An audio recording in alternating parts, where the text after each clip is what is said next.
اب آپ اس مبارک سلسلے کا 18واں حلقہ سماعت فرمائیں۔ ایسی شادی کروں گا کہ مدینہ پاک میں ایسی شادی نہیں۔ حضرت علی رضی اللہ تعالیٰ نے فرماتے ہیں کہ میری اونٹنیاں بیٹھی ہوئی تھی گھر کے باہر، اور حضرت حمزہ رضی اللہ تعالیٰ بھی بیٹھے تھے، اور سامنے کچھ بچیاں گانا گا رہی تھیں، شراب پی رہے تھے۔ شراب ابھی حرام کیونکہ ہوا نہیں تھا۔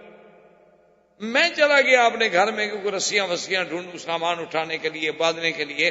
مجھے کافی دیر ہو گئی تو ان مغنیات میں سے، ان بچیوں میں سے، گانے والیوں میں سے کسی نے کہہ دیا کہ سردار جو ہوتے ہیں وہ تو اونٹنیوں کے کوہان جو ہے نا ان کو کاٹ کے کباب کھلاتے ہیں۔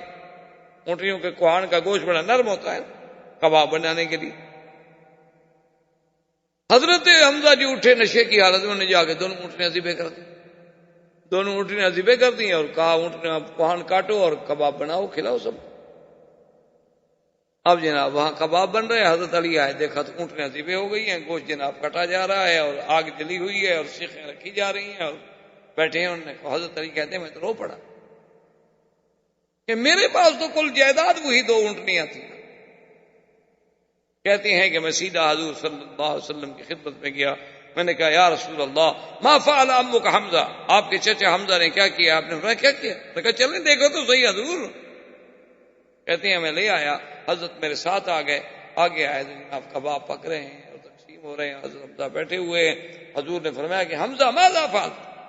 اس نے سر اٹھا کے دیکھا، کہنے لگا حل انتم الا عبید آبائی، معلوم ہوتا ہے کہ تم میرے باپ کے کوئی ملازم ہو، نوکر ہو، کیا کہنے آئے؟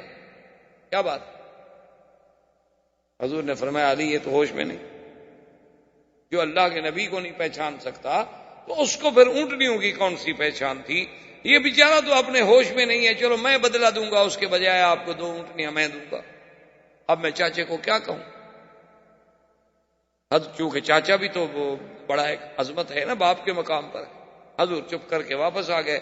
حضرت علی فرماتے ہیں حضور چلے گئے، میں مسجد نبوی کے دیوار کے ساتھ ماتھا پکڑ کے یوں بیٹھ گیا، گویا کہ میرے آنسو بہ رہے ہیں۔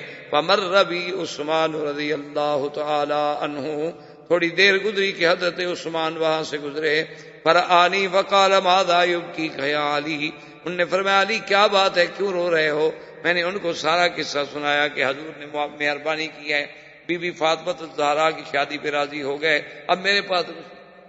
فقال عثمان یا علی لا تحزن، حضرت عثمان نے فرمایا علی کیوں غم کرتے ہو، دولت عثمان کی ہوگی، شادی علی کی ہوگی، تم کیوں غم کرتے؟ تمہیں کیا غم ہے؟ میری دولت کس کام آئے؟ میرا سارا غنا، میری ساری دولت قربان۔ تو یہ واقعہ جو ہے شادی کا، یہ بھی عین بدر کے بعد۔ اور بی بی رقیہ بنت رسول اللہ صلی اللہ علیہ وسلم، جس کی وجہ سے حضور حضرت عثمان بدر میں نہیں گئے، کیونکہ جب بدر پہ حضور جانے لگے تو بی بی رقیہ بیمار تھی۔ حضور نے فرمایا کہ یا عثمان تم نہ جاؤ، تم بی بی رقیہ کے ساتھ رہو، تمہاری بیوی بیمار ہے گھر میں، اس کو تکلیف ہے، تم ہمارے ساتھ نہ چلو۔ اچھا اس وقت تو غزوہ بدر کا کوئی تصور ہی نہیں تھا نا، اس وقت تو کوئی خیال ہی نہیں تھا کہ بدر میں غزوہ ہو جائے گا۔ وہ تو تصور اتنی تھا زیادہ سے زیادہ کہ یہ قافلہ ابی سفیان کا جا رہا ہے اور ہم اس کے قافلے کو لوٹیں گے، ان کو پکڑ لیں گے، اس لیے کہ وہ ظالم جب ہمیں ہمارے گھر چھین لیے، ہمارے مکان چھین لیے، ہمیں مکے سے باہر نکال دیا، تو ان لوگوں کا تو مال لینا ہمارے لیے جائز ہے۔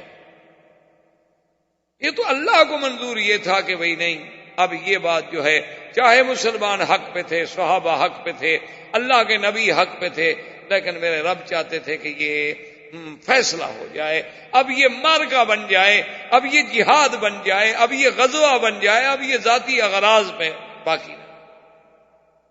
تو بی بی رقیہ کا وفات جو ہے وہ بھی غزوہ بدر کے بعد ہو گئی، اور حضرت عثمان کی پہلی بی بی رقیہ رضی اللہ تعالیٰ عنہ فوت ہو گئی، اور اس کے بعد حضرت عثمان رضی اللہ تعالیٰ عنہ کا یہ وہی مشہور واقعہ ہے کہ حضرت عمر ایک دن سرکار دو جہاں کی خدمت میں آئے اور کہنے لگے کہ یا رسول اللہ میرے ساتھ حضرت عثمان نے بڑی زیادتی کی۔ حضور نے فرمایا کیا زیادتی؟ اس نے کہا یا رسول اللہ حضرت عثمان کی بیوی فوت ہو گئی، تو میں نے جا کے خود کہا کہ عثمان تم میری بیٹی لے لو، میری بیٹی گھر میں بیٹھی ہوئی ہے تو اس سے شادی کر لو، بی بی حفصہ سے۔ اس لیے علماء نے لکھا ہے کہ دین میں شرم نہیں۔ آج مصیبت یہ ہے کہ ہمیں دین میں تو شرم ہے لیکن بے دینی میں شرم نہیں۔ مشکل یہ ہو گئی، اب کرے کیا؟ آج ہمیں دین میں تو بڑی شرم، ماشاءاللہ دین میں ہم بڑے ماشاءاللہ مہذب ہیں، لیکن بے دینی میں کوئی شرم نہیں۔ مثلا مثال کے طور پر، یعنی آپ اگر مدینہ منورہ جا رہے ہیں، ابھی جیسے جمعرات ہے، چھٹی ہوتی ہے، آدمی ارادہ کر لیتا ہے کہ چلو بھی مدینہ پاک کی حاضری ہو جائے، مدینہ جا رہے ہوں، آپ کی بیوی ہے، آپ کے دل میں خواہش ہو جائے کہ میں اپنی بیوی کے ساتھ اپنی حاجت پوری کر لوں، تو آپ جرت نہیں کریں گے کہنے کی راستے میں کہ بیوی کیا کہے گی، پاگل ہو گیا، کیوں؟ حالانکہ حلال ہے، وہ بنا ہے۔ حضور نے فرمایا ولو علی قطب جمل، چاہے بیوی اونٹ کے کچاوے میں بیٹھی ہو، خامد کی تمنا ہے تو ٹھیک ہے، ولو علی تنور، اگر وہ تنور پہ کھڑی ہوئی روٹی لگا رہی ہے، خامد کی تمنا ہے تو چھوڑ دے، روٹی جل جائے، یہ نہ ہو کہ خامد کل جہنم میں جل جائے۔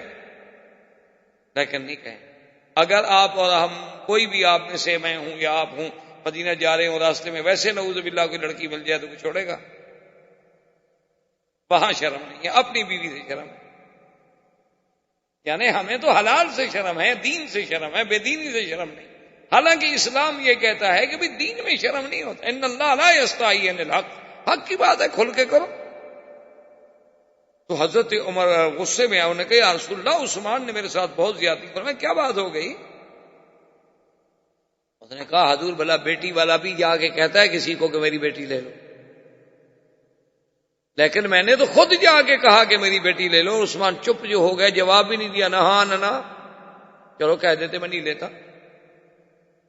خود نہیں کہنا چاہتے تھے، 2 دن کے بعد کسی کے ذریعے مجھے پیغام دے دیتے، لیکن یہ میری کتنی بڑی توہین ہے کہ میری بات کا جواب بھی نہ دیا جائے۔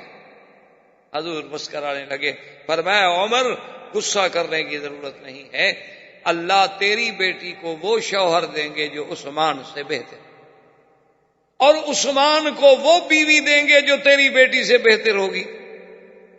حضرت عمر کہتے ہیں مجھے سمجھ کچھ نہیں، میں نے حضور کے سامنے ادب سے چپ تو کر دیا کہ بھی اب حضور کی بات ہے، کون آگے بات کرے، لیکن سمجھ نہ آیا۔ آپ نے فرمایا عمر اللہ تیری بیٹی کو وہ شوہر دے گا جو عثمان سے بہتر ہوگا، اور عثمان کو وہ بیوی دے گا جو تیری بیٹی سے بہتر ہوگی۔ کہتے ہیں مجھے سمجھ نہ آیا۔ فلما تزوج رسول اللہ، فرماتے ہیں کہ پھر جب حضور نے میری بیٹی کا رشتہ مانگ لیا، بی بی حفصہ سے خود شادی کر لی، اب مجھے سمجھ آیا کہ تیری بیٹی کو وہ شوہر ملے گا جو عثمان سے افضل ہے، اور حضور نے اپنی دوسری بیٹی عثمان کو دے دی، پھر سمجھ آیا کہ عثمان کو بھی وہ بیوی ملے گی جو تیری بیٹی سے افضل ہے۔ حضرت سیدنا عثمان کا بدر میں نہ جانا بھی اسی وجہ سے تھا کہ بی بی رقیہ فوت ہو گئی، اور ابھی حضور بدر سے مدینہ منورہ واپس پہنچے بھی نہیں تھے کہ بی بی رقیہ پہلے فوت۔ اور اس دنوں کے بعد بنی قینقاع، اور انہی ایام میں حضور صلی اللہ علیہ وسلم کو پتہ چلا کہ بنی غطفان بہت بڑا قبیلہ، اسی کا نام ہے غزوہ بنی غطفان، اور اسی کو کہتے ہیں غزوہ ماء ذی عمر۔ ایک کنواں تھا، عرب میں تو پانی کے چشموں کے نام ہوتے تھے نا، جیسے ہمارے اب بھی صحرا میں، روہی کے علاقوں میں، چولستان میں اب بھی وہاں پانی کے نام ہوتے ہیں کہ وہاں ٹوبہ فلان، ٹوبہ منٹھار، ٹوبہ فلاں، ٹوبہ فلاں فلاں فلاں، اس کے نام۔ اسی طرح عرب میں بھی نہ ہوتے، ماء بدر، ماء ذی عمر، ماء فلان، ماء فلان۔ تو یہ حضور صلی اللہ علیہ وسلم جب غزوے کے لیے نکلے تو ماء ذی عمر پہ بنی غطفان کے۔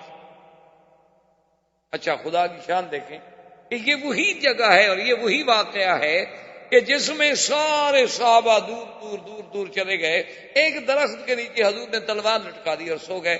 بنی غطفان کو جب پتہ چلا کہ مسلمانوں کی فوج آ گئی، وہ پہاڑوں پہ چڑھ گئے۔ اب وہ پہاڑوں میں سے دیکھ رہے ہیں۔ اچھا اسی اسنا میں ایک آدمی کی نظر پڑی، وہ اونچے بیٹھے تھے پہاڑوں پر، کہ بھی اس درخت کے نیچے محمد رسول اللہ صلی اللہ علیہ وسلم اکیلے لیٹے ہوئے ہیں اور تلوار درخت پہ لٹکی ہوئی ہے، اور صحابہ دور دور ہیں۔ انہوں نے کہا ایو رجل منکم، نے کہا کہ آج موقع ہے، کون ہے تم میں سے جو جلدی جا کے بدلہ لے لو، اگر حضور شہید ہو جاتے ہیں تو بات تو ختم ہو گئی۔ تو ان میں ایک شخص تھا زعتور، اس کا نام تھا زعتور، بعد نے کہا زعتور بات ہے، اس نے کہا کہ میں جاؤں،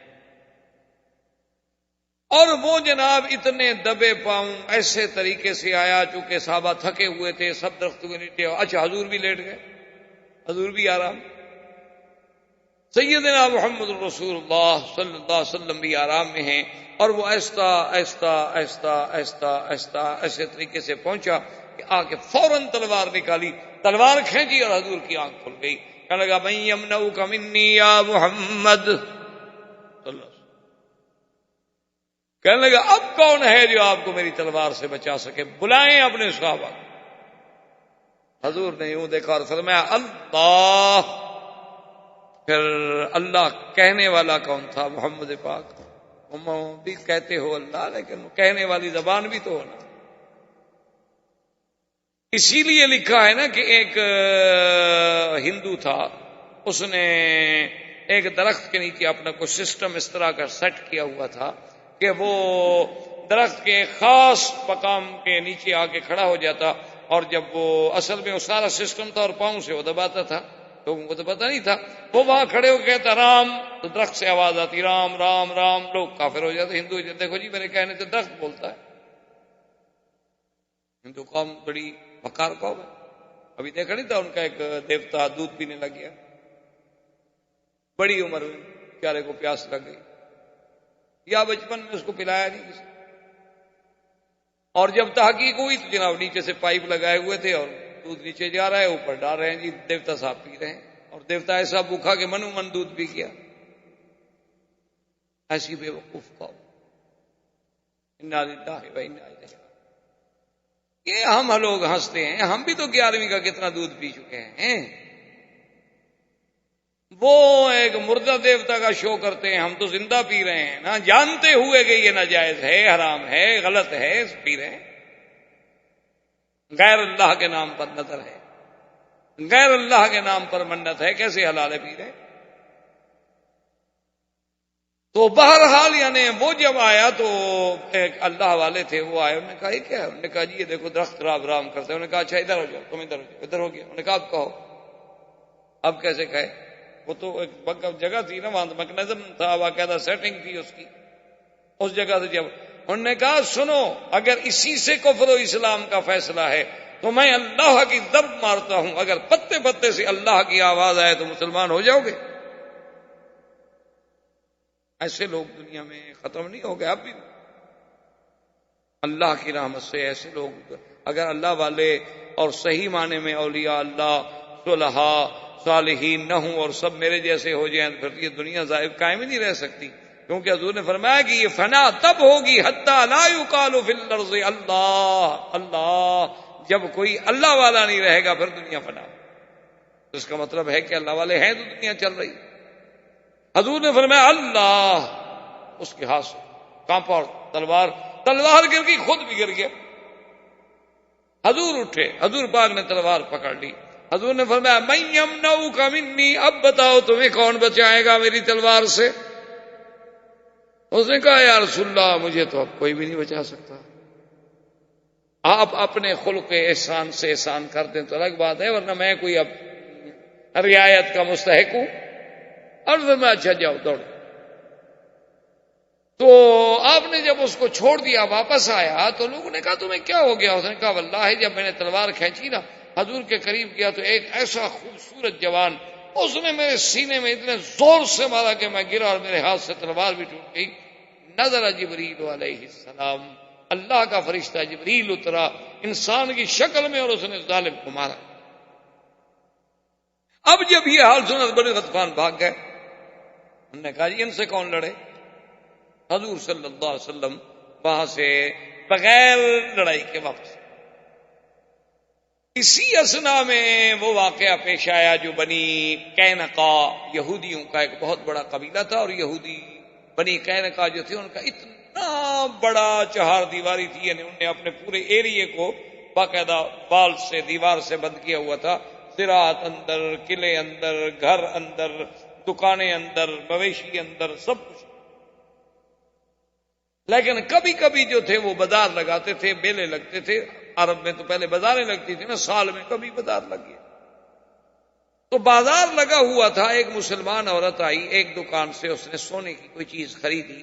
وہاں ایک بدبخت یہودی جو بیٹھا تھا اس کو جوش آیا، کیونکہ دکانیں یہودیوں کی تھی سونے کی. تو اس بدبخت نے کیا کیا کہ وہ عورت یوں بیٹھی ہوئی تھی نا، تو دوپٹہ اس کے سر پہ تھا، تو وہ بدبخت آیا پیچھے سے اور اس نے اس دوپٹے کو یوں کر کے اتنی زور سے کھینچا نا کہ عورت بیچاری گری اور چیخ نکلی. جب چیخ نکلی تو کچھ مسلمان قریب کھڑے تھے، وہ مسلمان ایک دوڑا، اس نے دیکھا کیا، اس نے کہا کیا بات ہے؟ انہوں نے کہا اس یہودی نے ایسا کیا ہے. تو اس کو اتنا غصہ آیا، اتنا جوش آیا کہ اس مسلمان نے اس یہودی کو مار دیا. جب وہ یہودی مر گیا تب یہودی پل پڑے. اب مسلمان وہ اکیلا تھا، انہوں نے مسلمان کو مار دیا. حضور صلی اللہ علیہ وسلم کو خبر پہنچی، اتنا بڑا واقعہ ہو گیا، اتنا بڑا حادثہ ہو گیا ہے. حضور صلی اللہ علیہ وسلم تشریف لائے تو وہاں بالکل مارکا کارزار بنا ہوا تھا. حضور پاک نے روکا، بہرحال وہ عورت بچ گئی، لیکن مسلمان بھی مارا گیا، ادھر سے یہودی بھی مارا گیا. حضور نے فرمایا دیکھو بنی قینقاع اپنے سرداروں کو بلاؤ اور بیٹھ کے بات ہوئی. حضور نے فرمایا کہ اگر پہل کی ہے ہمارے آدمی تو مسلمان ہر سزا بھگتنے کے لیے تیار، اور اگر عورت پہ قاتلانہ حملہ کیا ہے یہودی نے اور مسلمان اپنی اس بیوی کو اپنی بیٹی بہن سمجھ کے بچانے کے لیے دوڑا ہے تو پھر ہمارے آدمی نے کوئی زیادتی نہیں، ہمارے آدمی کا کوئی قصور نہیں ہے، آپ قاتل ہمارے سپرد. انہوں نے کہا کہ نہیں یا رسول اللہ ہم تو قاتل نہیں دیتے، ٹائم دے. آپ نے ٹائم دے دیا تو وہ اپنے قلعے میں جا کے بند ہو گئے، اور ان کے پاس اس وقت بھی تقریباً 700 کے قریب مقاتل یعنی لڑنے والے لوگ. حضور کو پتہ چلا کہ وہ تو بند، آپ نے فرمایا محاصرہ پیر سے حضور نے حصار کر لیا. انہوں نے پیغام بھیجا، انہوں نے کہا محمد پاک صلی اللہ علیہ وسلم آپ کس خیال میں بیٹھے ہیں ہمارا محاصرہ کر کے؟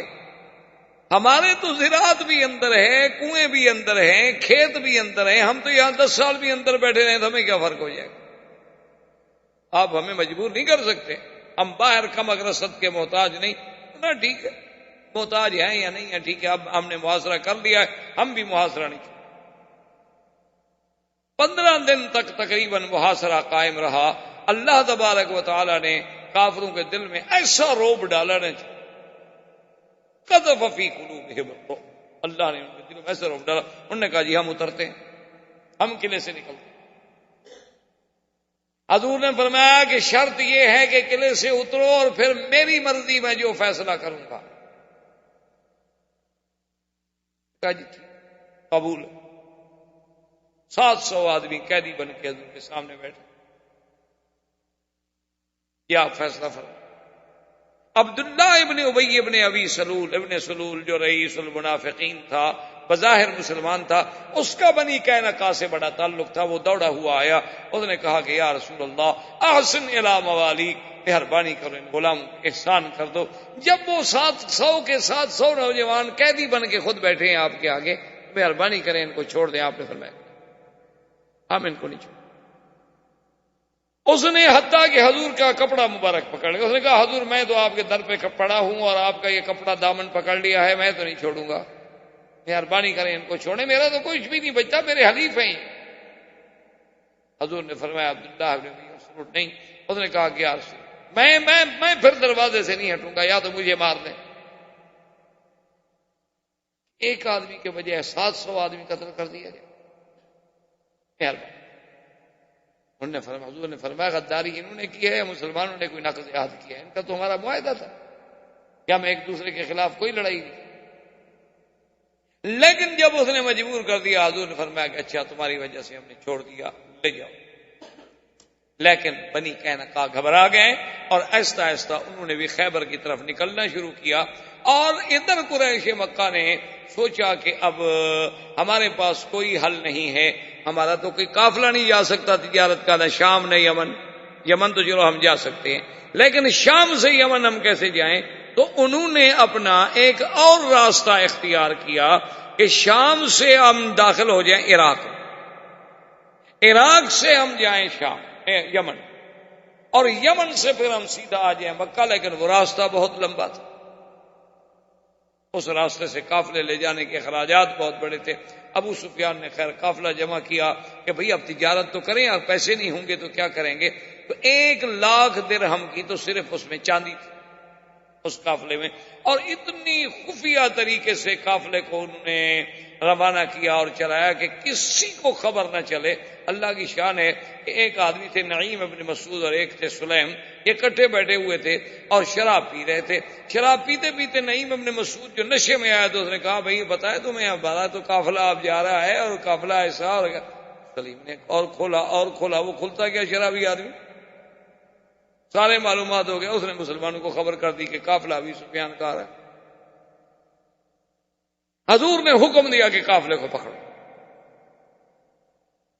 ابو سفیان کو پتہ چلا کہ مدینے کی تو فوجیں لے کے حضور صلی اللہ علیہ وسلم خود چل پڑے ہیں، تو وہ قافلہ چھوڑ کے بھاگ گیا، سامان سارا چھوڑ کے بھاگ گیا۔ اس کے بعد اس نے مکے میں بیٹھ کے اب فیصلہ کیا کہ بھئی اب ہمارے پاس کوئی حل نہیں، نہ ہمارا راستہ محفوظ ہے، نہ ہماری تجارت محفوظ ہے، نہ اب تو ہم پھر زندہ نہیں رہ سکتے، اب یہ ہے کہ ساری قوت کو جمع کرو اور ایک ہی دفعہ مسلمانوں سے ٹکرا جاؤ۔ تو اس نے احابیش، بنو غطفان، تمام قبائل کو اکٹھا کیا، کہا چندہ کرو ہم اس مسلمانوں پہ حملہ کریں۔ اب جنگ احد کے اسباب پیدا ہونے شروع ہوئے۔ زندگی باقی انشاءاللہ تو بات باقی۔ وآخر دعوانا ان الحمدللہ رب العالمین۔ برادران اسلام، واجب الاحترام بزرگوں، دوستوں، بھائیوں، عزیز نوجوانوں،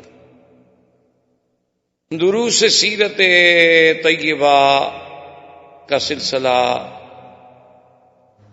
اللہ تبارک و تعالی کی توفیق اور عنایت سے حضور صلی اللہ علیہ وسلم کے زمانہ ولادت سے ہم غزوہ بدر اور غزوہ بدر کے بعد جو واقعات پیش آئے وہاں تک اپنے دروس کا سلسلہ پہنچا سکے۔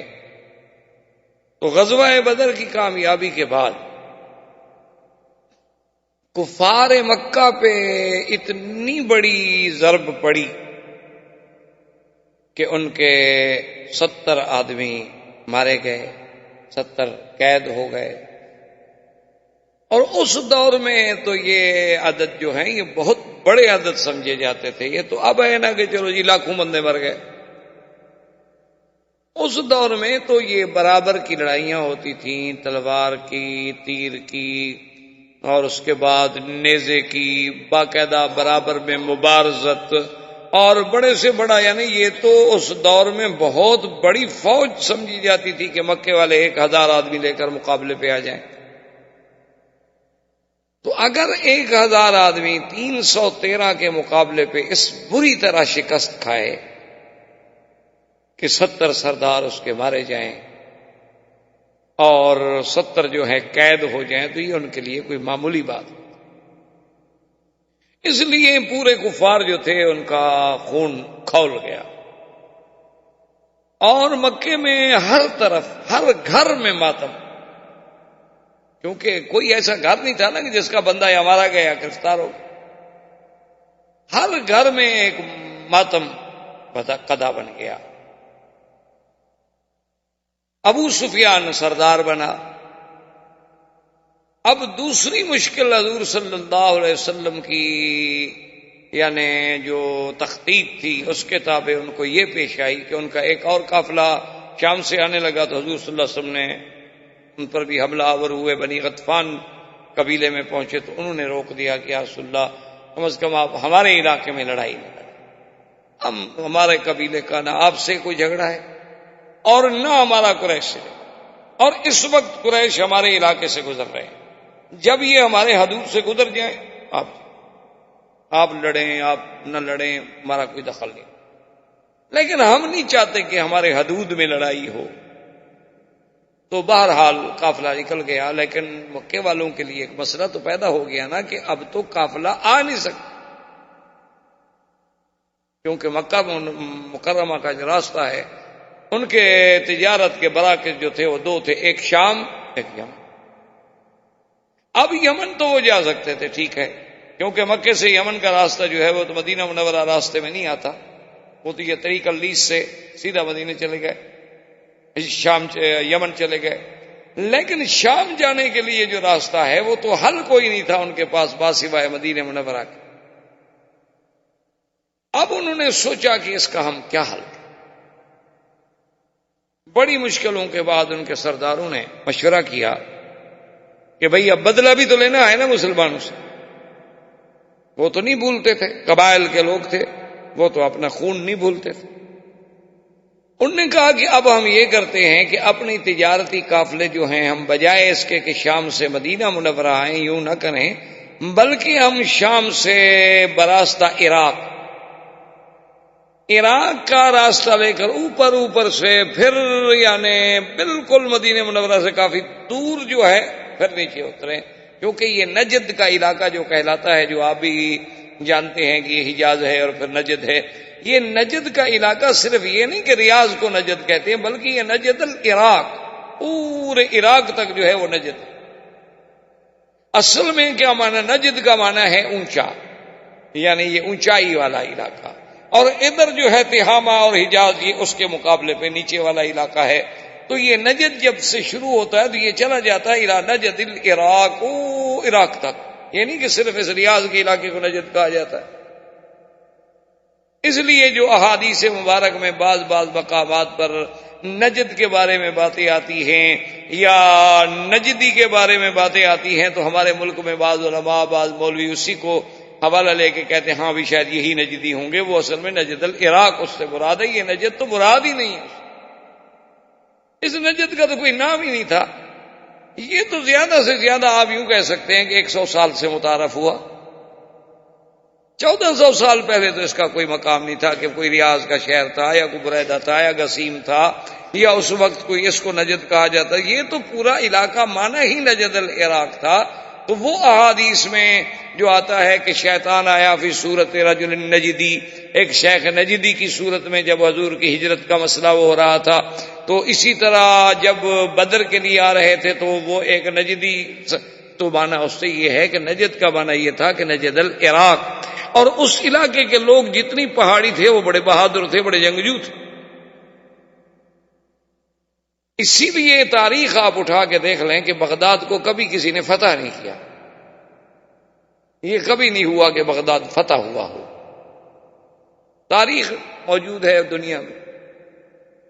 اور یہ بھی بڑی عجیب سی بات ہے کہ یہ علاقہ جتنا ہے یعنی نجد کا، بغداد کا، کوفے کا، یہ ویسے بھی ایک فطری طور پر ایسی قوم ہے کہ جسے آپ کہہ سکتے ہیں، عربوں میں ایک مثل ہے کہ الکوفی لا یوفی، کہ اگر کوفے کا آدمی ہے تو سمجھو وفا نہیں کرے گا، یہ ان کی ایک پرانی تاریخ میں عادت۔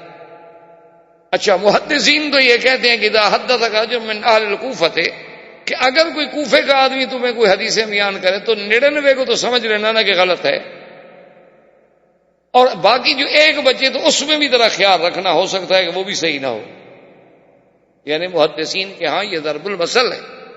اسی لیے حضور نے عراق کے لیے کبھی دعا نہیں کی، اللہم بارک لنا فی یمننا، اللہم بارک لنا فی شامنا۔ ایک صحابی کھڑے ہو گئے، اس نے کہا حضور وفی عراقنا، عراق کے لیے بھی دعا مانگیں، تو آپ نے اللہم بارک لنا فی یمننا، اللہم بارک لنا فی شامنا۔ اس نے کہا حضور بھی مہربانی کریں وہ نجد العراق کے لیے تو دعا مانگے، فیہا میرتنا و میرت اہلنا، ہمارے لیے تو وہاں سے کافی چیزیں آتی ہیں کھانے کی پینے کی، ہمیں بڑی تکلیف ہوگی اگر وہاں قحط ہو گیا، تو آپ اس کے لیے بھی دعا کریں۔ تو آپ نے فرمایا من ہا ہنا تطلع الفتن، من ہا ہنا تطلع الفتن، آپ نے فرمایا یہ تو وہ جگہ ہے جہاں سے فتنے نکلیں۔ حضور صلی اللہ علیہ وسلم نے فرمایا کہ یہ تو وہ مقام کہ جہاں سے فتن پھوٹیں گے، ان کے لیے میں دعا کروں۔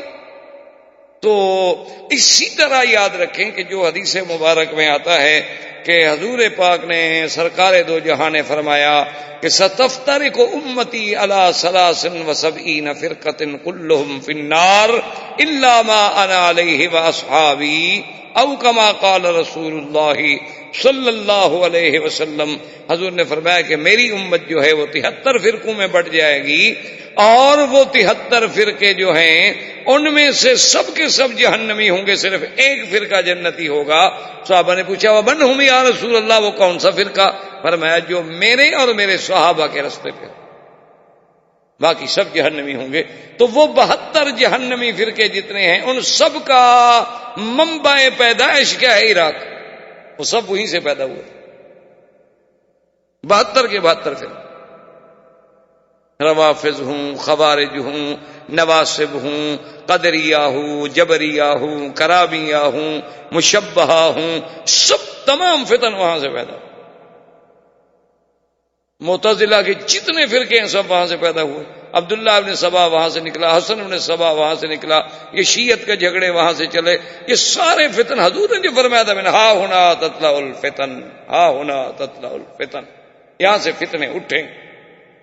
اللہ پاک معاف کرے، اللہ تبارک و تعالی محفوظ رکھے۔ تو بہرحال میرے کہنے کا مقصد یہ تھا کہ وہ نجد کا علاقہ جو تھا، تو یہ نجد تھوڑا نہیں تھا، یہ نجد عراق تک جاتا تھا۔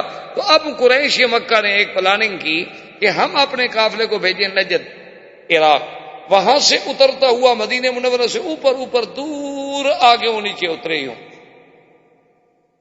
اور انہوں نے کہا کہ اس قافلے کے بارے میں ہم نے ایسا رازداری سے بھیجنا ہے نا کہ کسی کو پتہ نہ چلے۔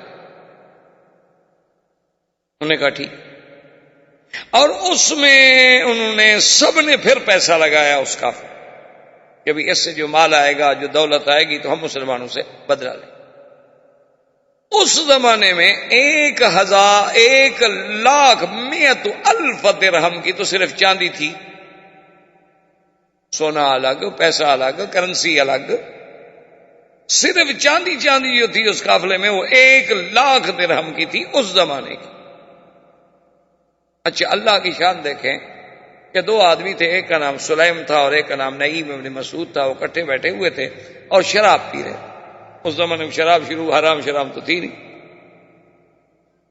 ویسے بھی ان میں اس وقت کوئی جو ہے ایک مسلمان تھا، ایک کافر،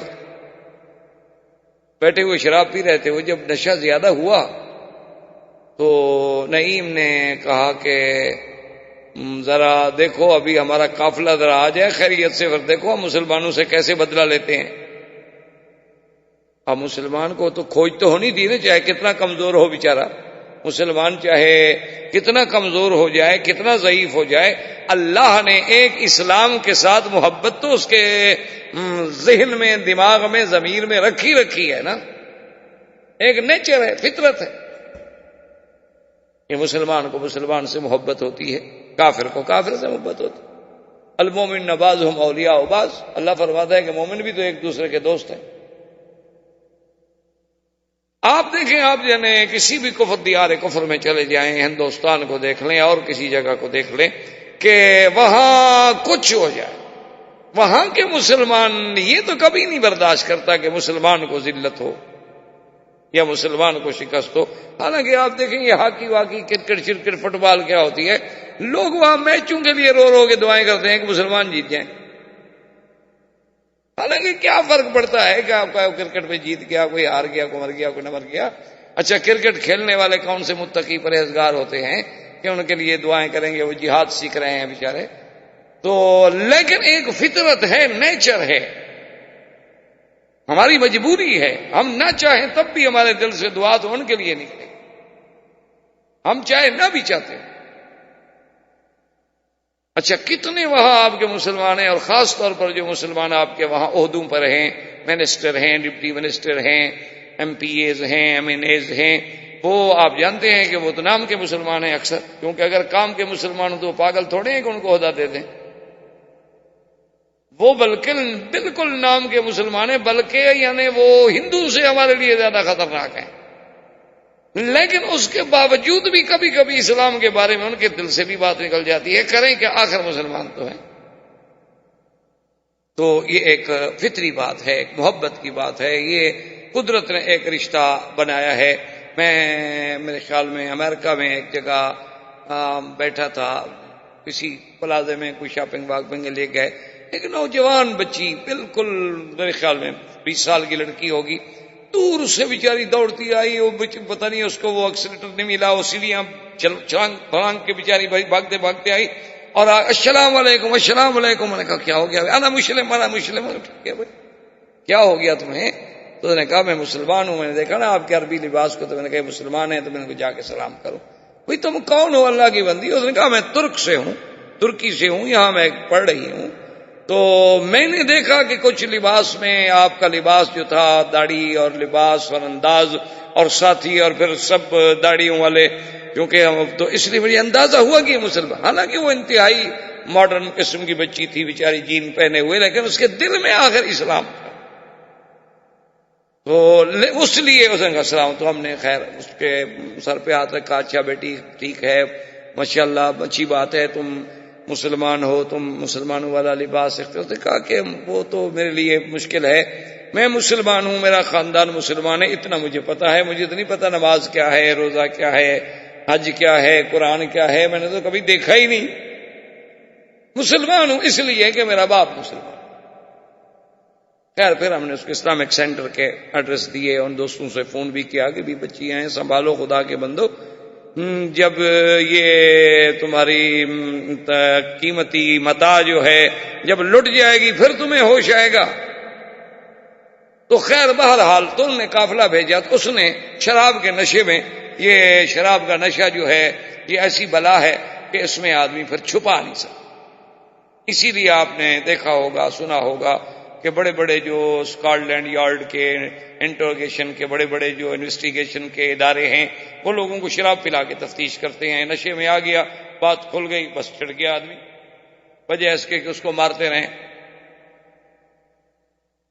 تو وہ ان کے بعد اب یہ ایسے تھے، تو وہ جناب کھل گیا. اس نے کہا ایک قافلہ آ رہا ہے، اس میں یہ ہے اور یہ ہے، اور اس دفعہ مسلمان ہمارا کچھ نہیں بگاڑ سکتے. اب وہ ہمارا قافلہ نکلے گا شام سے اور نجد العراق سے اور فلاں فلاں وادیوں سے ہوتا ہوا، مسلمانوں کو کیا پتا اپنا مدینے والوں کو.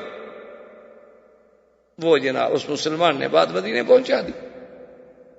200 سوار اس گھوڑے کی، اپنا قافلے کی حفاظت کے لیے ابو سفیان نے رکھا تھا، صرف جو حفاظت کرے. 200 سوار، 200 نوجوان مسلح.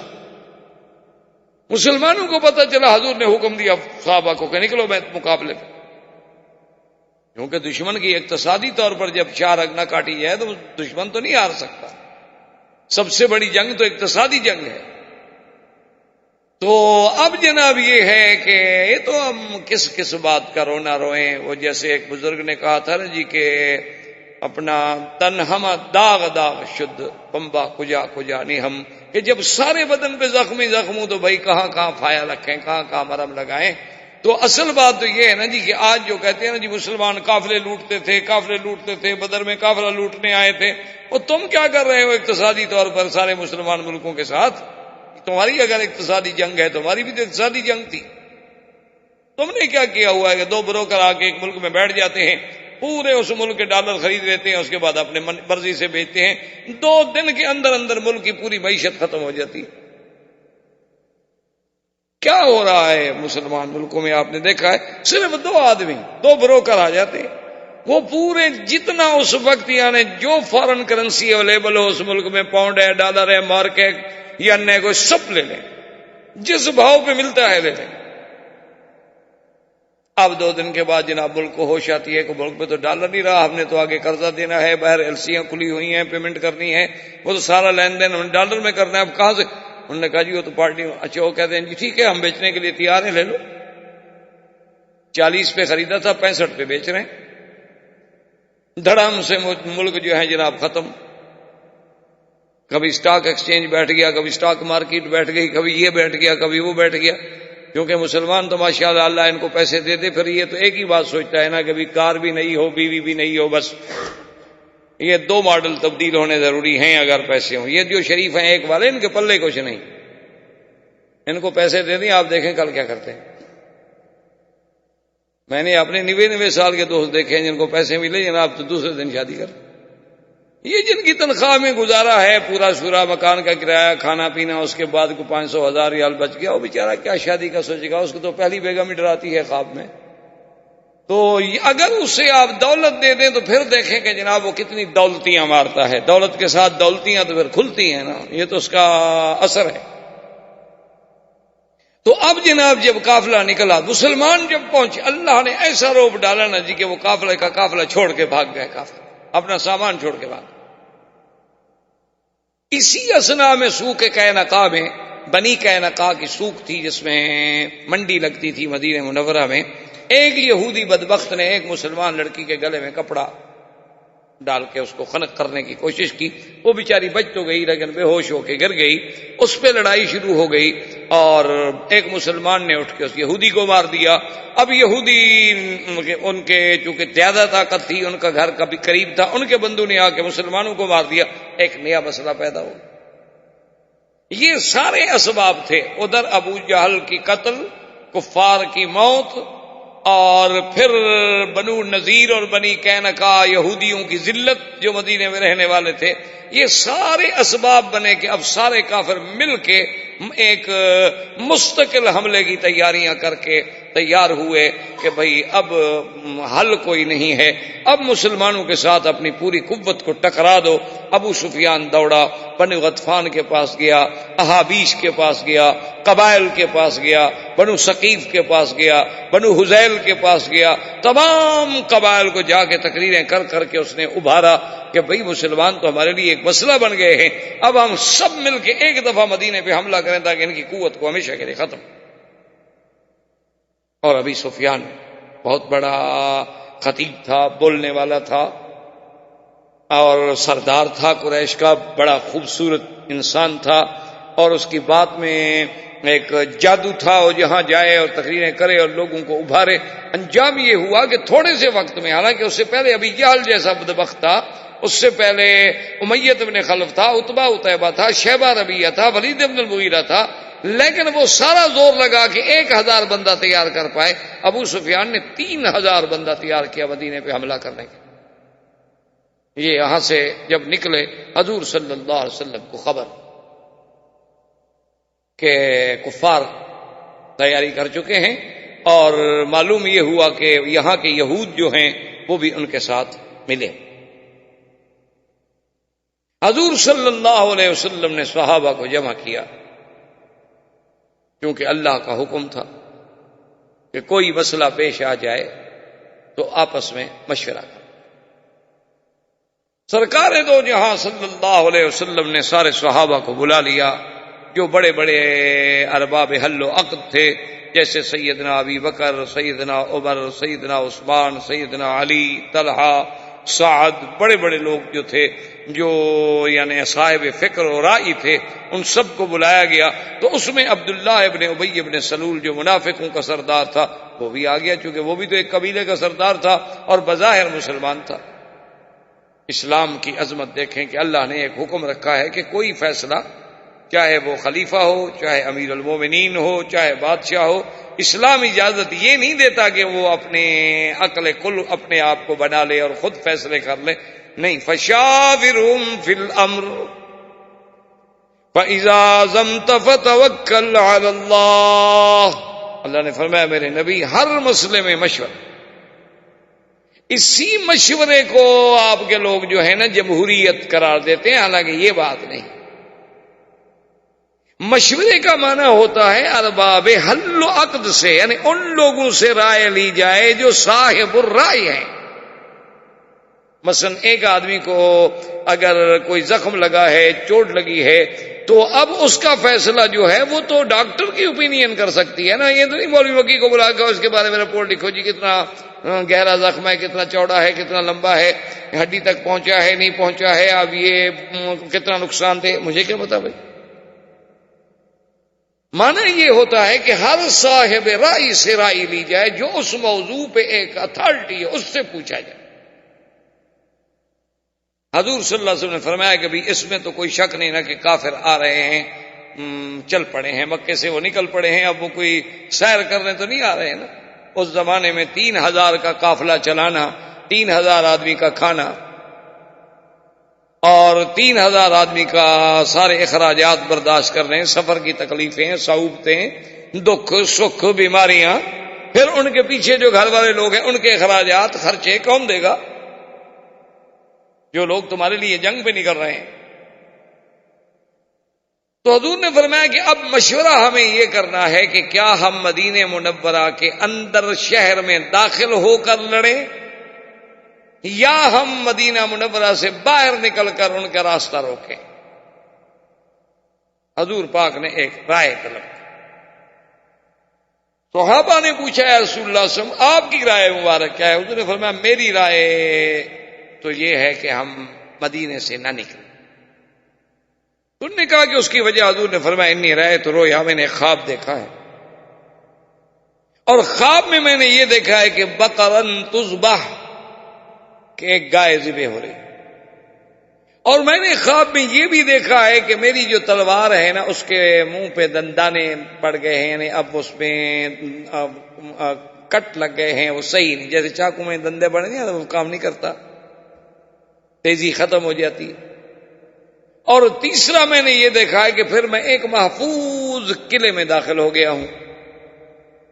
یہ میں نے خواب دیکھا ہے اور نبی کا خواب جو ہے وہ تو واہی ہوتا کیونکہ اللہ کے نبی کا خواب یاد رکھیں کبھی غلط نہیں. ہر بندے کا خواب غلط ہو سکتا ہے. ہر بندے کے خواب کی بعض اوقات تعبیر اس کے بالکل الٹ بھی ہو سکتی یعنی آپ نے دیکھا کچھ تھا اور ہوا اس کے بالکل برعکس. لیکن اللہ کے نبیوں کے خواب کبھی جھوٹے نہیں ہو سکتے. اللہ کے نبی معصوم ہوتے ہیں اور ان پہ شیطان کا حملہ نہیں ہوتا. ان کے خواب جو جب بھی ہوں گے اللہ کی طرف سے ہوں گے, جب رحمان کی طرف سے ہوں گے تو سچے ہوں. سیدھی سی. حضور نے فرمایا میں نے انہوں نے کہا وما اولتہ یا رسول اللہ صلی اللہ علیہ وسلم. انہوں نے کہا حضور پھر آپ نے اس خواب کی تعبیر کیا فرمائی ہے, کیا خیال ہے آپ کا؟ حضور نے فرمایا کہ میں نے تعبیر یہ سمجھی ہے کہ بقرن تذبح, اس کا معنی یہ ہے کہ میرے ساتھی شہید ہوں گے کیونکہ گائے ایک حلال جانور ہے. حلال جانور جب ذبح کیا جا رہا ہے تو اشارہ ہے کہ ہمارے ساتھی ذبح ہوں. انہوں نے کہا حضور جو تلوار میں آپ نے دیکھا کہ آپ کی تلوار کی دھار جو تھی اس میں دندانے پڑ گئے, سلم آ گئے, تو اس سے آپ نے کیا مراد ہے؟ فرمایا اس سے معلوم ہوتا ہے کہ میرا کوئی خاندان کا کوئی قریب میرے کو اہل بیت کا آدمی بھی شہید ہوگا جس کی وجہ سے گویا میری تلوار جو ہے ناکارہ ہو گئی. تو انہوں نے کہا کہ حضور آپ نے یہ بھی تو دیکھا کہ ایک بند قلعے میں محفوظ قلعے میں پھر آپ داخل ہو گئے. تو انہوں نے فرمایا اس سے مراد مدینہ منورہ ہے. تو اس لیے حضور کی رائے مبارک یہ تھی کہ ہم مدینہ منورہ کے اندر رہیں اور پھر مدینہ منورہ کے اندر ہمارے پاس پانی ہے, چشمے ہیں, کنویں ہیں, باغ ہیں, کھجوروں کے درخت ہیں. تو اور وہ تو مکہ سے آگے بیٹھے ہوئے ہیں 500 میل دور. کب تک وہ بیٹھے رہیں گے محاصرہ کر کے؟ کب تک وہ اپنی پیچھے سے کمک منگوائیں گے؟ ان کو جناب روٹی پہنچانے کے لیے 400 میل سے آئے گا ایک قافلہ.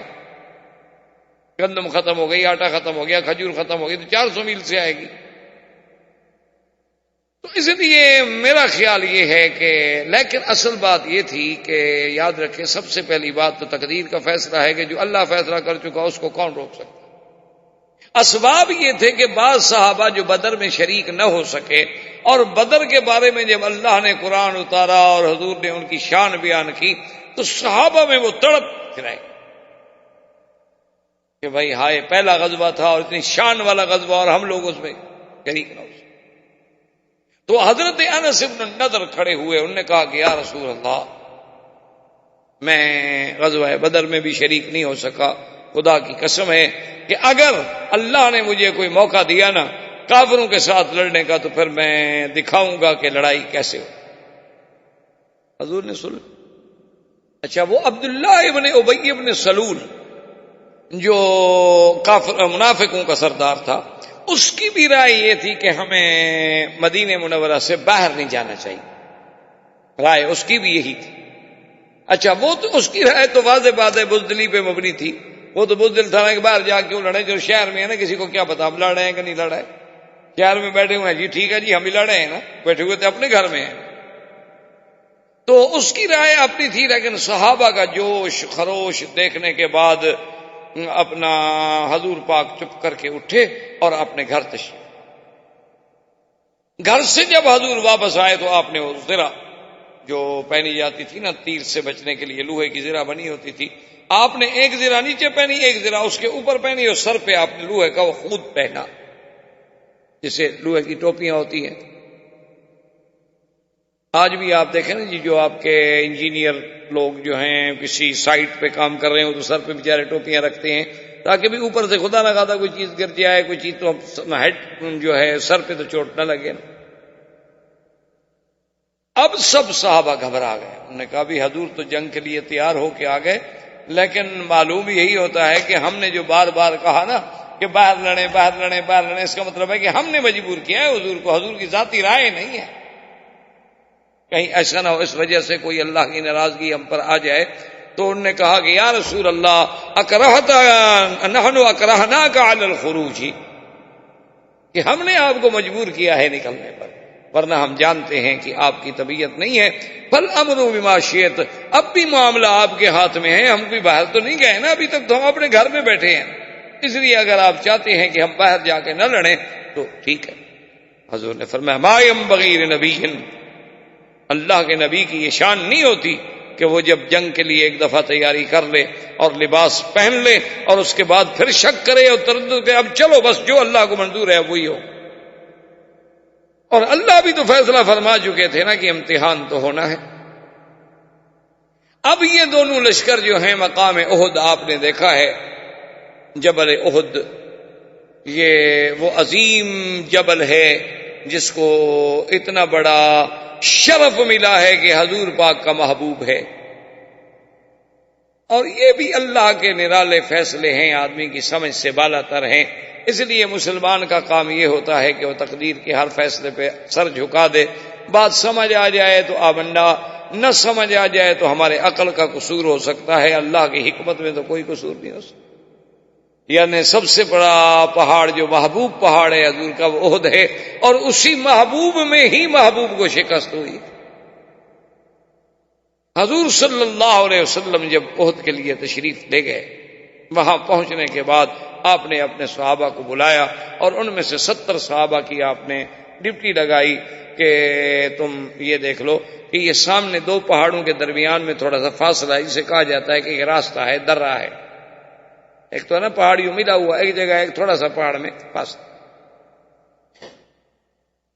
حضور نے فرمایا کہ دیکھو تمہاری ڈیوٹی یہ ہے کہ تم لوگوں نے اس مقام پر ہی رہنا ہے بس۔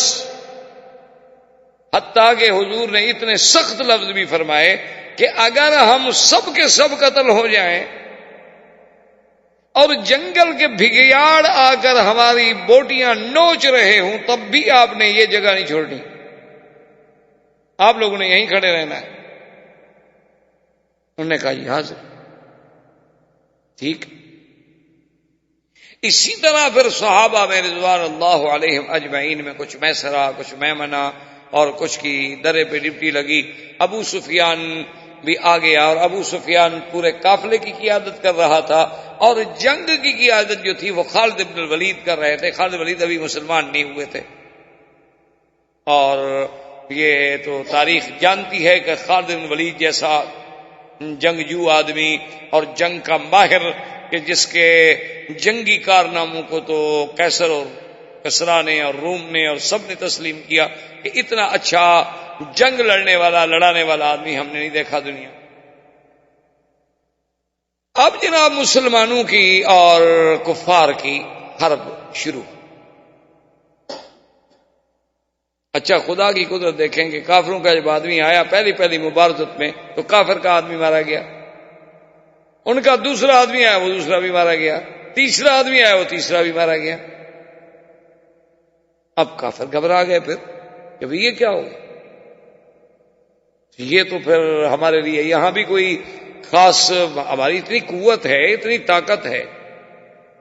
انہوں نے کہا کہ چلو ہم ایسا کرتے ہیں کہ ایک ہجوم کرتے ہیں۔ جب انہوں نے پہلا ہجوم کیا اور مسلمانوں نے جم کر مقابلہ کیا، ہجوم بھی شکست کھا گیا ان کا، حتیٰ کہ کیفیت یہ ہو گئی کہ کافروں نے بھاگنا شروع، یعنی بالکل منتشر ہو گئے، ان کا آپس میں ایک دوسرے سے لنک بھی نہیں رہا، یعنی 50 آدمی یہاں سے آ رہے ہیں تو 200 آدمی ادھر سے آ رہا ہے، تو 300 ادھر سے آ رہا ہے، تو 100 ادھر سے آ رہا ہے، اور جو آ رہے ہیں مسلمان تیروں کی باڑ پہ رکھ رہے ہیں، اور جو آتا ہے وہ گرتا جا رہا ہے، تو انہیں بھاگنا چاہیے۔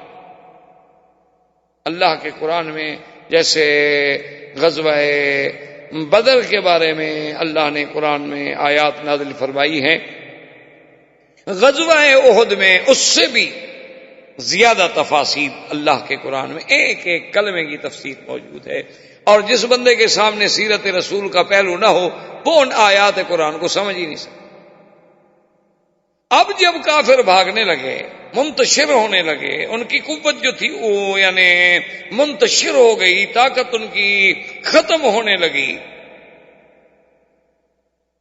تو اب وہ جب دوڑے تو جو لوگ صحابہ اس درے پر پہرا دے رہے تھے ان نے اپنے انچارج سے کہا، اپنے اس امیر سے کہا کہ دیکھیں حضور پاک کا حکم تھا کہ ہم نے اس درے کو نہیں چھوڑنا، چاہے کوئی ہماری بوٹیاں بھی نوچ لے، تو سیدھی بات ہے کہ وہ تمہارا یہ تھا کہ جب جنگ ہو، اب تو کافر سارے بھاگ رہے ہیں،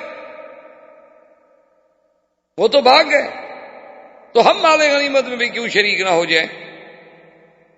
تو اس امیر نے کہا کہ نہیں، حضور کا حکم تھا کہ ہم نے اس درے کو نہیں چھوڑنا، لہذا تم ایسا نہ کرو۔ انہوں نے کہا اللہ کے بندے بات کو سمجھو، مقصد یہ تھا کہ جنگ میں جب تک خطرہ ہے، جب تک خوف ہے، کوئی آدمی تاکہ ادھر سے آ کر ہم پر حملہ نہ کر دے، لیکن جب کافر جنگ ہار گئے، شکست کھا گئے، دیکھا نہیں وہ تو بھاگ رہے ہیں۔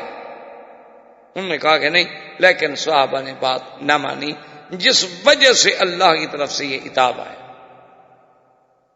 کہ اللہ کے نبی کی نافرمانی۔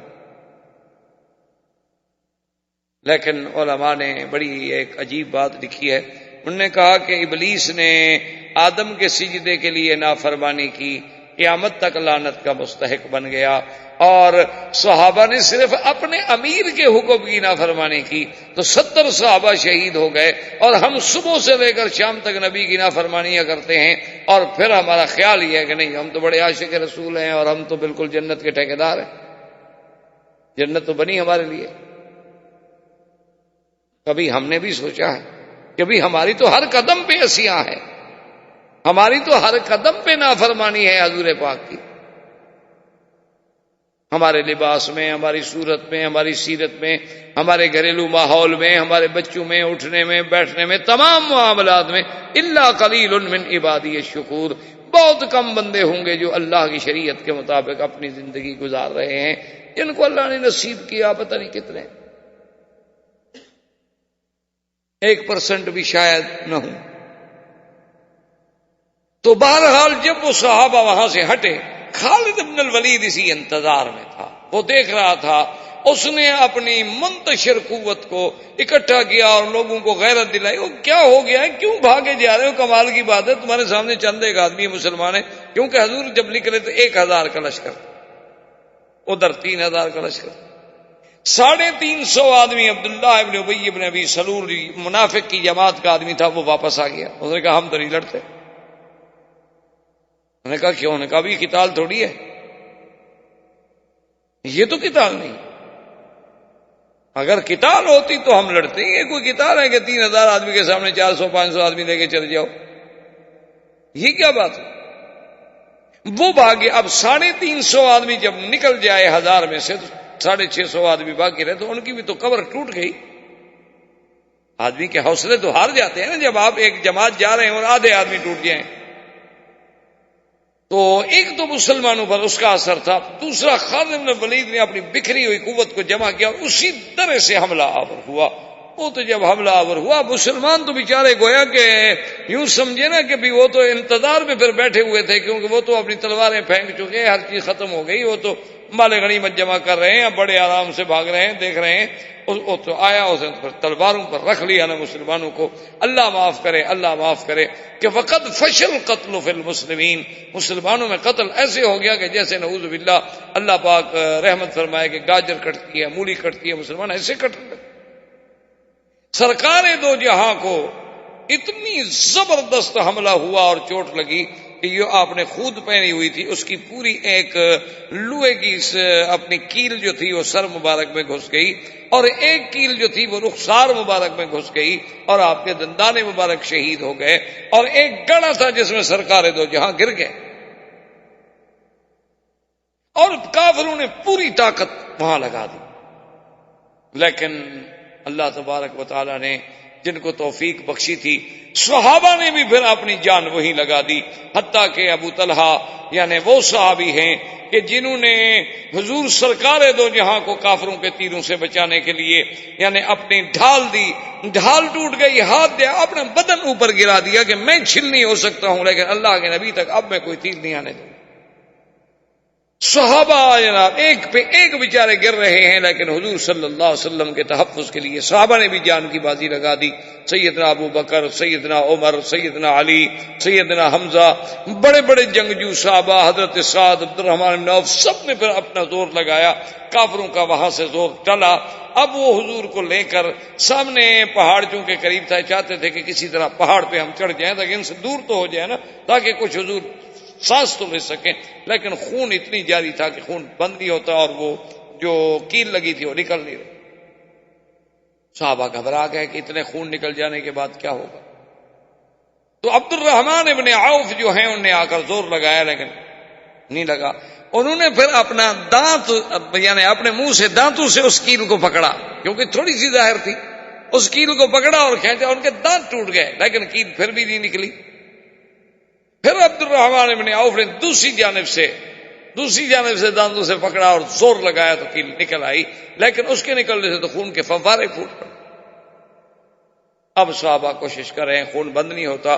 سیدہ فاطمہ الزہرا رضی اللہ تعالی عنہا قریب کے کیمپ میں تھی، انہیں اطلاع ملی، تو سیدہ فاطمہ الزہرا رضی اللہ تعالی عنہا کو اللہ نے پتہ نہیں کیسے عقل عطا فرمائی کہ انہوں نے اپنے گھر میں حسیر، عربی میں حسیر ہم کہتے ہیں، پرچا ہوتا ہے نا، یہ کھجور کے جو پتے ہوتے ہیں ان سے بنایا جاتا ہے نیچے بچھانے کے لیے، آپ کے چٹائی ہیں جسے ہم کہتے ہیں، چٹائی اردو میں چٹائی کہتے ہیں، عربی میں اس کو حسیر ہے۔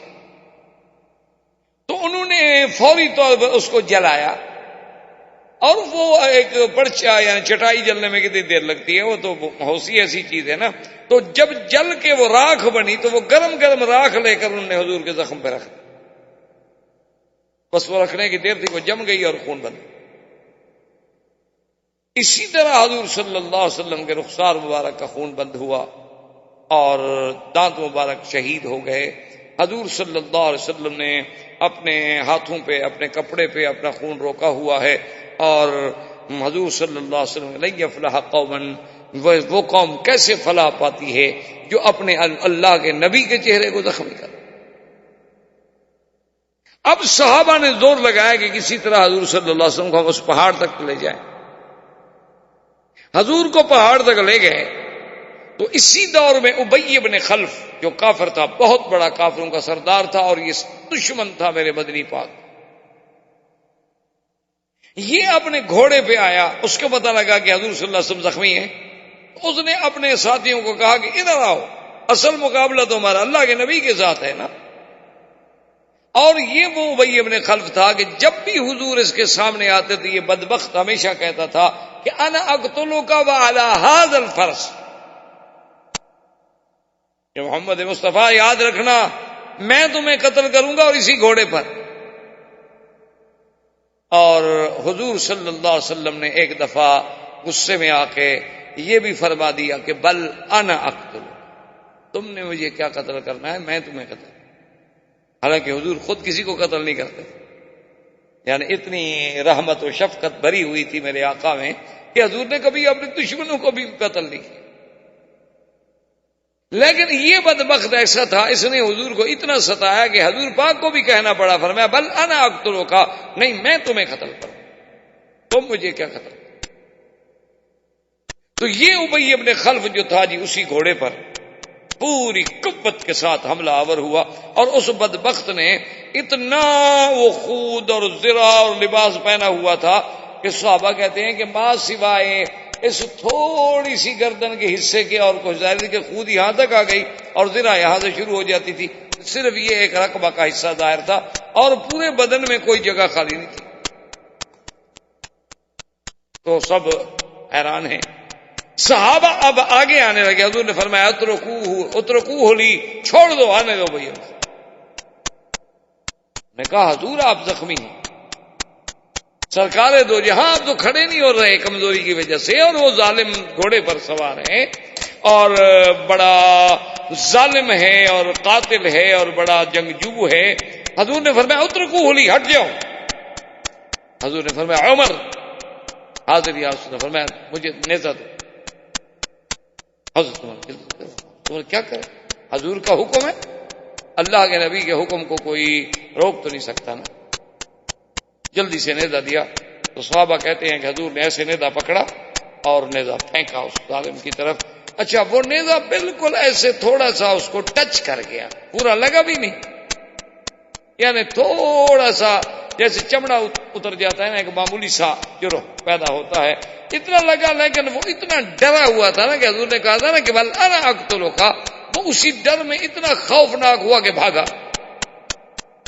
اس کے جو ساتھی اس کے ساتھ وہ بھی بھاگے، الٹے پاؤں بھاگا اور جا کے جناب دور معسکر الکفار، جہاں ان کا پورے لشکر کا پڑاؤ تھا، اس کے اندر جا کے وہ گھوڑے سے اترا اور رو رہا ہے اور چیخ رہا ہے جانوروں کی طرح. تو سارے اکٹھے ہو گئے. انہوں نے کہا کیا ہو گیا بھائی تمہیں؟ انہوں نے کہا بھائی تمہیں کیا ہو گیا؟ انہوں نے کہا مجھے نبی نے قتل کر دیا. زندہ بیٹھے ہو، کہاں قتل ہو گئے ہو؟ بدبخت سامنے تو بیٹھے ہو. لالا قتلنی رسول اللہ. نے کہا پاگل آدمی، زندہ بیٹھے ہوئے ہو، کیا ہے تمہیں؟ انہوں نے کہا دیکھو دیکھو. نے کہا یہ کوئی شرم نہیں آتی، یہ کوئی زخم ہے جیسے بندے مر جاتے ہیں. ایک خراش لگ گئی ہے، لگ گئی، بات ختم ہو گئی. انہوں نے کہا کہ نہیں، جو نبی نے کہا ہے نا، بس قتلنی محمد، مجھے تو محمد مدنی نے مار دیا. بس خدا کی قدرت ہے، وہ یہی زخم ایسا اس کو لگا کہ وہ چند دنوں کے اندر اندر مر گیا. فقتلہ رسول اللہ. اور اسی واقعے میں اب جناب مسلمانوں کی ہزیمت کا تو یہ عالم تھا. اللہ تبارک و تعالی رحمت فرمائے کہ 70 صحابہ شہید ہوئے. کافروں کے کل 22 آدمی مارے گئے. صحابہ میں سے 70 شہید ہو گئے.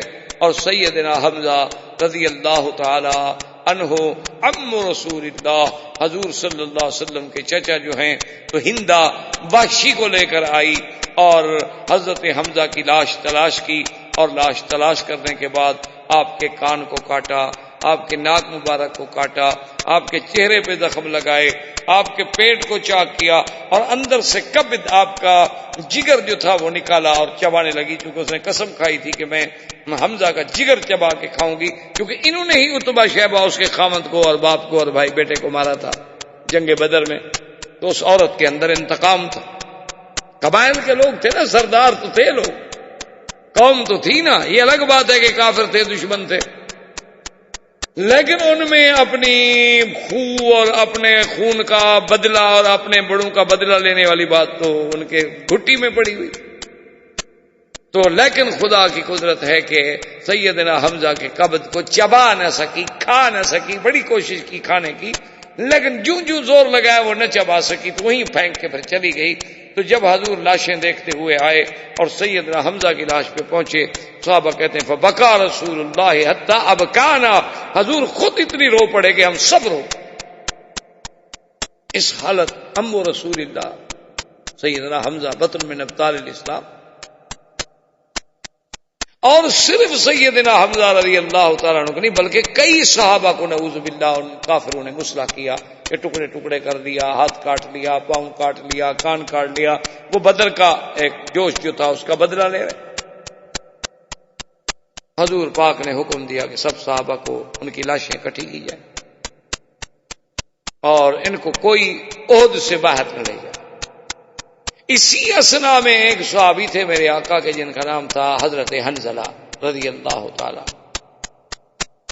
ان کی بیوی بیچاری پردے کے ساتھ ڈھونڈتی ڈھونڈتی آئی. انہوں نے کہا کہ یا رسول اللہ، میں ایک اپنے خاوند کا ایک پیغام ہے دینا چاہتی ہوں. اصل بات یہ ہے کہ ہماری شادی کو ایک دن بھی نہیں گزرا تھا، ابھی ایک رات ہی گزری تھی کہ صبح اعلان ہو گیا آپ کا جنگ احد کا. تو میرے خاوند جو تھے وہ ہم میاں بیوی ملے تھے، تو ابھی غسل کے لیے جا رہے تھے کہ اعلان آ گیا، تو انہوں نے غسل چھوڑ دیا. اسی وقت انہوں نے کپڑے پہنے، انہوں نے کہا کہ میں احد جا رہا ہوں. اور اگر میں شہید ہو جاؤں تو اللہ کے نبی کو خبر دے دینا کہ مجھے غسل کی ضرورت ہے، کیونکہ شہید کو تو غسل نہیں دیا جاتا، شہید کو تو غسل دینے کی کوئی ضرورت ہی نہیں ہوتی، لیکن یہ ہے کہ مجھے تو شرعاً غسل کی ضرورت ہے نا، غسل جنابت کی ضرورت ہے۔ تو حضور نے جی پتہ لگا ہے کہ حنظلہ شہید ہو گئے، تو آپ نے فرمایا کہ تمہارا شوہر بھی شہید ہو گیا، لیکن نے کہا کہ بیٹی حنظلہ کو غسل دینے کی ضرورت نہیں۔ نے کہا لماذا یا رسول اللہ؟ حضور نے فرمایا میں نے اپنے آنکھوں سے دیکھا ہے کہ اللہ کے فرشتے میرے صحابی کو غسل دے رہے ہیں۔ صحابہ کہتے ہیں جب ہم گئے تو آپ کے بالوں سے پانی ٹپک رہا۔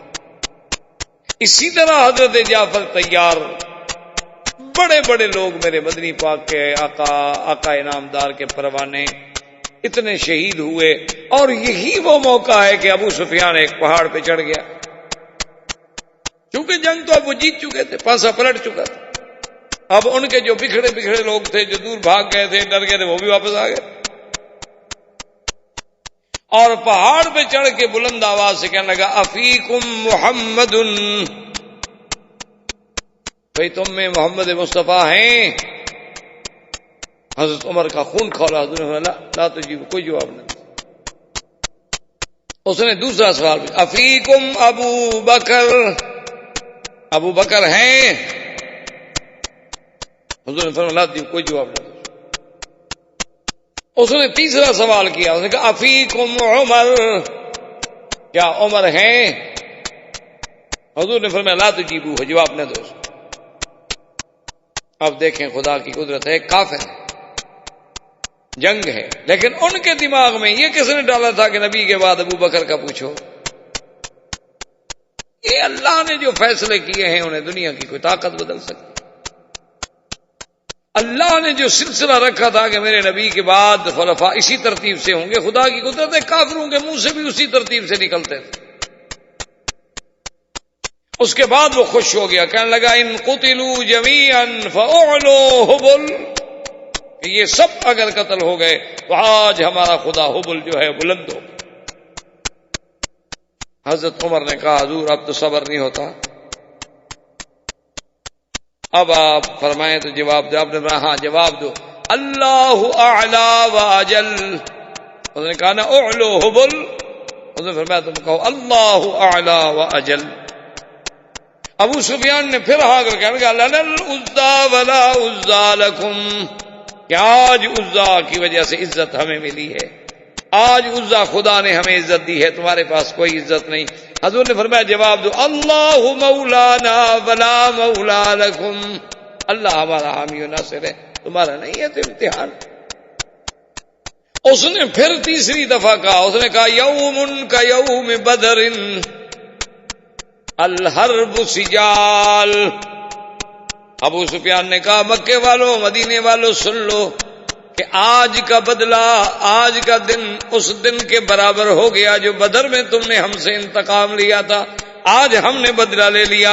اور یاد رکھو جنگ جو ہے وہ تو ایک ڈول ہے، کوئی بھی کھینچ سکتا ہے۔ حضور پاک نے فرمایا کہ جواب دو۔ حضرت عمر نے جواب دیا، انہوں نے فرمایا کہ لا قتلاکم فی النار وقتلانا فی الجنت لسنا سوا۔ آپ نے فرمایا کہ جواب دو کہ ہمارے جو قتل ہو گئے وہ تو جنت میں گئے، تمہارے جہنم میں برابر کیسے ہو سکتے ہیں پاگلو؟ ٹھیک ہے ہمارے بندے شہید ہو گئے، لیکن ہمارا کیا نقصان ہو گیا؟ اب جناب ابو سفیان نے اپنے لشکر کو حکم دیا کہ بھئی ہم نے جنگ جیت لی ہے تو اب چلیں۔ یہ واپس چلا اپنے پورے قافلے کو لے کر، یہ پہنچے مقام ابوا پر۔ مقام ہے ابوا، مکہ اور مدینے کے درمیان میں ایک جگہ ہے، اس کا نام ہے ابوا۔ یہ وہی جگہ ہے جہاں حضور صلی اللہ علیہ وسلم کی والدہ دفن ہے۔ یہ مکے اور مدینے کے راستے میں، لیکن یہ مین روڈ سے اندر جانا پڑتا ہے، اور وہ راستہ اب بھی کچا ہے، مشکل ہے، یعنی عام گاڑی نہیں جا سکتی۔ ہاں البتہ کوئی جیپ شیپ ہو، مضبوط گاڑی ہو، فور ویلر ہو جاتی ہیں، ورنہ یہ عام کاریں ہمارے وہاں نہیں پہنچتی۔ تو وہ مقام ہے ابوا۔ اس پر جب پہنچے سارے کافر رک گئے، ابو سفیان رک گیا، رات ان نے اطمینان سے رات گزاری، صبح اس نے تقریر کی، اس نے کہا کہ بھئی ہم تو بڑی غلطی کر بیٹھے۔ انہوں نے کہا کیوں؟ انہوں نے کہا یہ کیا جنگ ہوئی بھئی؟ ہم نے تو نہ تو کوئی مال غنیمت ہمیں ملا، نہ ہم نے مدینہ منورہ پہ قبضہ کیا، نہ ہم اللہ کے نبی کو شہید کر سکے، نہ ابو بکر و عمر کو شہید کر سکے، تو جنگ کیا جیت کے ہم آ رہے ہیں واپس؟ بھئی ہم نے جب جنگ جیت لی، ان کے 72 آدمی شہید ہو گئے اور وہ بالکل حوصلہ ہار گئے، یہی تو وقت تھا نا کہ ہم مدینہ منورہ پہ قبضہ کرتے، تو مدینے پہ بھی قبضہ نہ ہو سکا، مال غنیمت بھی نہ ملا، اور پھر جس اللہ کے نبی سے ہم بدلہ لینے آئے تھے وہ اللہ کے نبی بھی اسی طرح زندہ موجود ہیں، ابو بکر و عمر بھی موجود ہیں، تو ہم نے کیا کیا؟ واپس چلو، ہم مدینے پر قبضہ کریں، اس موضوع کو، اس قصے کو ختم کریں ہمیشہ۔ یہ یہاں سے واپس تیار ہوئے، اللہ کے فرشتہ جبریل حضور سرکار دو جہاں کی خدمت میں آئے اور انہوں نے آ کے کہا کہ یا محمد صلی اللہ علیہ وسلم آپ نے تو زرہ اتار دیے؟ اور فرمایا ہاں حضور میں نے تو ابھی تک نہیں اتاری، میں تو ابھی تک بھی اسی لباس میں، چلیں کافروں کے مقابلے پر۔